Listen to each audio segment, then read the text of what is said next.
Very good afternoon friends. आज हम करेंगे सेट नंबर 1 जो कि आपके बायोलॉजी से रिलेटेड है, वनस्पति विज्ञान और उसकी शाखाएं। ठीक है, तो इसको आप बेसिक साइंस की फॉर्म में आप ले सकते हैं क्योंकि यहाँ से एक आध ब्रांच आपके एग्जाम में पूछ ली जाएगी। ठीक है, तो मोस्ट इंपॉर्टेंट 1 to 20 क्वेश्चन की वीडियो है, कंपाइलेशन वीडियो है। सभी क्वेश्चन किसी न किसी कम्पिटेटिव एग्जाम में अपेयर हो चुके हैं, तो मोस्ट प्रोबेबली आपके एग्जाम में भी अपेयर हो सकते हैं। तो प्लीज़ वीडियो को पूरा देखिए, स्किप ना कीजिए और चैनल को सब्सक्राइब आप कर लीजिए। यहाँ मिलेगा आपको Himachal Pradesh competitive full GK plus static GK, ancient Indian history, medieval Indian history, polity, economy, general science, ठीक, ज्योग्राफी। इस तरह के आपको वाइटल टॉपिक्स मिलेंगे जो कि आपके किसी भी एग्जाम के 50% सिलेबस को कवर करते हैं, चाहे वो टेक एग्जाम है चाहे वो नॉन टेक एग्जाम है।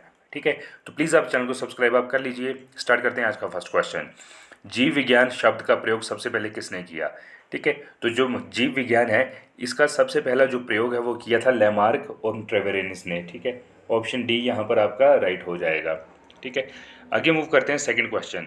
जीव विज्ञान के जनक यानी फादर ऑफ जो बायोलॉजी है के नाम से कौन जाने जाते हैं? तो फादर ऑफ बायोलॉजी है अरस्तु। ऑप्शन फर्स्ट ठीक हो जाएगा। आगे मूव करते हैं थर्ड क्वेश्चन। थर्ड क्वेश्चन में जंतु विज्ञान इसको बोला जाता है जूलॉजी के नाम से कौन जाने जाते हैं? ठीक है, तो फादर ऑफ जूलॉजी, ठीक है, ये जूलॉजी के नाम से कौन जाने जाते हैं? अरस्तु। ठीक है, तो यहाँ भी राइट आंसर ऑप्शन सी हो जाएगा, अरस्तु। आगे मूव करते हैं फोर्थ क्वेश्चन। वनस्पति शास्त्र का जनक कौन है? ठीक है, तो देखिए जो वनस्पति विज्ञान है उसका, जिसको हम इंग्लिश में बोलते हैं बॉटनी।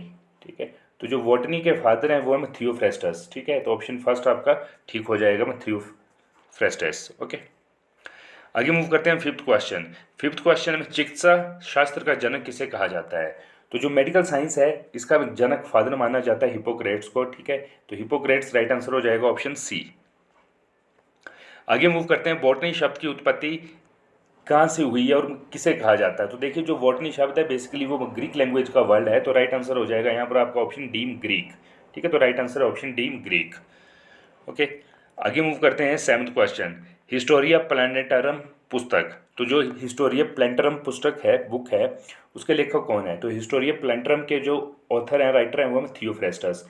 काफ़ी इंपॉर्टेंट बुक है, कई बार पूछी गई है, चाहे एग्जाम आपका टेक हो, चाहे बायोलॉजी से रिलेटेड हो, चाहे ना हो, लेकिन क्वेश्चन स्टैटिक है, आ सकता है। हिस्टोरिया प्लैनेटरम पुस्तक के लेखक कौन है? थियोफ्रेस्टस, इस चीज़ को याद रखिएगा। आगे मूव करते हैं आठवां क्वेश्चन। हिस्टोरिया एनिमेलियम पुस्तक के लेखक कौन है? तो जो हिस्टोरिया एनिमेलियम बुक है उसके राइटर हैं अरस्तु। ऑप्शन फर्स्ट राइट हो जाएगा। ये भी इंपॉर्टेंट बुक है, इस चीज़ को भी आप मार्क कर लीजिएगा। आगे मूव करते हैं नाइन्थ क्वेश्चन। नाइन्थ क्वेश्चन में चिकित्सा शास्त्र के विद्यार्थियों को किस की शपथ दिलाई जाती है? तो देखिए जो मेडिकल साइंस के स्टूडेंट होते हैं, खासकर डॉक्टर्स, उनको किस चीज़ की शपथ दिलाई जाती है? राइट है, हिपोक्रेट्स। और हिपोक्रेट्स की शपथ क्यों दिलाई जाती है? बिकॉज हिपोक्रेट्स फादर थे मेडिकल साइंस के। ओके, तो राइट आंसर हो जाएगा ऑप्शन डी, हिपोक्रेट्स। आगे चलते हैं हम टेंथ क्वेश्चन। वह विज्ञान जिसका संबंध जीवनधारी के अध्ययन से होता है वो क्या कहलाता है? ठीक है, तो देखिए ऐसा शास्त्र या विज्ञान जिसमें जीवनधारी के बारे में अध्ययन किया जाता है उसे कहा जाता है जीव विज्ञान। तो राइट आंसर हो जाएगा ऑप्शन डी, जीव विज्ञान। आगे मूव करते हैं। देखिए यहाँ पर दो क्वेश्चन आते हैं, ठीक है, मोस्ट इंपॉर्टेंट है। एक है आपका फाइकोलॉजी में किसका अध्ययन किया जाता है? तो देखिए जो फाइकोलॉजी है वो शैवाल, ठीक है, शैवाल को इंग्लिश में कहते हैं एल्गे। ठीक है, अगर बात आती है द स्टडी ऑफ एल्गे, इसको बोलेंगे फाइकोलॉजी।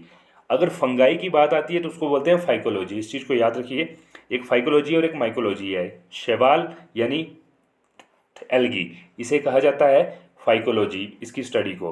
बट जो फंगाई है इसकी स्टडी को कहा जाता है माइकोलॉजी। ठीक है, आगे मूव करते हैं ट्वेल्थ क्वेश्चन। ट्वेल्थ क्वेश्चन है पर्यावरण का अध्ययन जीव विज्ञान की किस भाषा के अंतर्गत किया जाता है? तो देखिए जो आपका जो पर्यावरण है उसका अध्ययन जीव विज्ञान की पारिस्थितिकी यानी इकोलॉजी ब्रांच के अंतर्गत किया जाता है। Okay, right answer option C हो जाएगा यहाँ पर। आगे मूव करते हैं थर्टीन क्वेश्चन। फूलों के संवर्धन के विज्ञान को क्या कहा जाता है? ठीक है, तो जो फ्लावर्स की स्टडी है उसको कहा जाता है फ्लोरिकल्चर। ठीक है, ऑप्शन बी राइट आंसर हो जाएगा फ्लोरिकल्चर।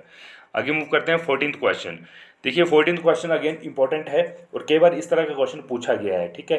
तो क्वेश्चन में डेंड्रोलॉजी का संबंध किससे है, तो देखिए जो डेंड्रोलॉजी है बेसिकली वो वृक्ष और झाड़ियों की स्टडी को कहा जाता है डेंड्रोलॉजी, ठीक है। तो इसमें आपके पेड़ वृक्ष भी आएंगे और झाड़ियाँ भी आएंगी, ओके। आगे मूव करते हैं, पुष्पों का अध्ययन क्या कहलाता है, तो जो पुष्प है उनका अध्ययन एंथोलॉजी कहलाता है। राइट आंसर हो जाएगा ऑप्शन फर्स्ट, ठीक है।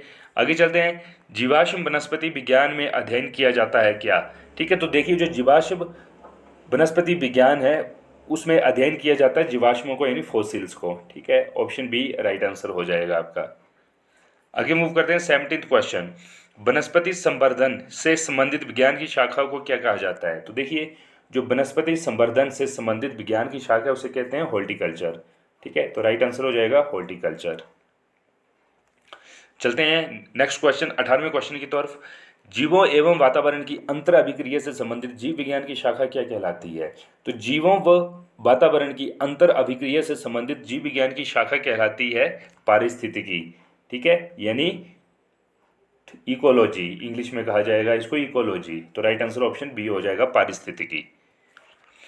आगे मूव करते हैं 19th क्वेश्चन, वनस्पति विज्ञान की वह शाखा जिसमें शैवालों का अध्ययन किया जाता है। अब देखिए यहाँ पर क्वेश्चन फिर से रिपीट हुआ है, लेकिन इस क्वेश्चन को आप समझ लीजिए, ये क्वेश्चन आपके एग्जाम में मोस्ट प्रोबेबली अपेयर हो सकता है, ठीक है। द स्टडी ऑफ शैवाल, शैवाल है एल्गी, तो इसकी स्टडी को कहते हैं फाइकोलॉजी, ठीक है। बट अगर आपको फंगाई आएगा तो फंगाई की स्टडी को कहते हैं माइकोलॉजी, ठीक है। इस बात को याद रखिएगा, ठीक है। आगे मूव करते हैं last question 20th question, most important 20th question है सिल्वीकल्चर, वनस्पति विज्ञान की वह शाखा है जिसमें क्या वर्णन होता है। देखिए जो सिल्वीकल्चर है, ठीक है, इसमें जो वन है फॉरेस्ट है उनके विकास से संबंधित बातें की जाती हैं, ठीक है। तो सिल्वीकल्चर एक ऐसा विज्ञान है जिसमें वनों के विकास के बारे में वर्णन होता है। तो राइट आंसर हो जाएगा ऑप्शन वी, ठीक है। तो फ्रेंड्स ये थे top 1 to 20 most of important question. Hopefully आपको सभी क्वेश्चन अच्छे लगे हों, सभी क्वेश्चन किसी न किसी एग्जाम में अपेयर हो चुके हैं, तो मोस्ट प्रोबेबली आपके एग्जाम में भी अपेयर हो सकते हैं। तो प्लीज़ वीडियो को पूरा आप देखिए, ठीक है। ब्रांचेस के नाम है आज के इस ट्यूटोरियल है लेक्चर है, ठीक है। तो मोस्ट इंपॉर्टेंट है, इन ब्रांचेस के नाम्स को याद कर लीजिए, आपके एग्जाम में 1 या 2 अपेयर हो जाएंगे। यदि आप इस चैनल पर आप नए हैं तो प्लीज़ आप चैनल को सब्सक्राइब कर लीजिए। Okay, thank you.